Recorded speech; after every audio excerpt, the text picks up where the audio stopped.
What if the only way to save your family is to leave your entire legacy behind?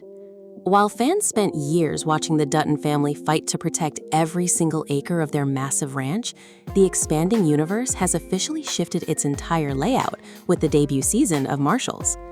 Instead of focusing on corporate land developers or property lines, this series completely resets the narrative rules by pulling a fan-favorite character away from his familiar home.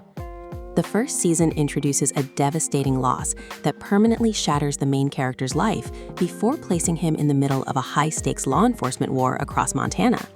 You are watching Screen Explain TV. The massive structural change in the narrative layout is a direct consequence of a massive tragedy revealed right at the start of the season. Viewers learn that Monica Dutton has tragically passed away from cancer caused by environmental toxicity on the reservation.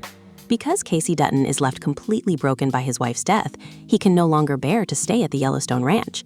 He chooses to pack up his life and take his son Tate to a new environment, combining his skills as a cowboy and a former Navy SEAL to join an elite unit of U.S. Marshals.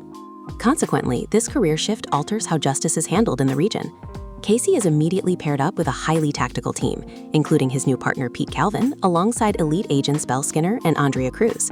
Instead of defending a private empire, Casey is now tasked with protecting the public, hunting down domestic terror groups, clearing out violent motorcycle gangs, and solving missing persons cases that plague the state.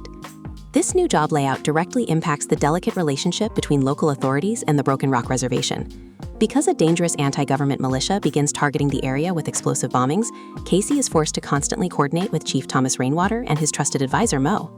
This dynamic creates a tense balancing act throughout the 13 episodes, as Casey's team has to bring down heavily armed groups without triggering a full-scale political war between the tribal leadership and the federal government. The economic and psychological cost of this conflict sets up the massive cliffhanger in the season finale, titled On Thin Ice. After tracking human trafficking victims across the wilderness, the unit uncovers a deeper conspiracy involving buried skeletons from the Dutton family's own dark past. This discovery forces the team into a brutal shootout, leaving multiple major characters' lives hanging in the balance and setting up a massive power vacuum for the already greenlit second season. With the production team moving directly into development for the next chapter on CBS and Paramount+, the series has successfully established a gritty law enforcement tone that moves the entire franchise forward.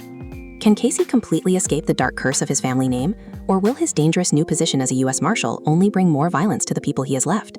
Subscribe to Screen Explain TV for more.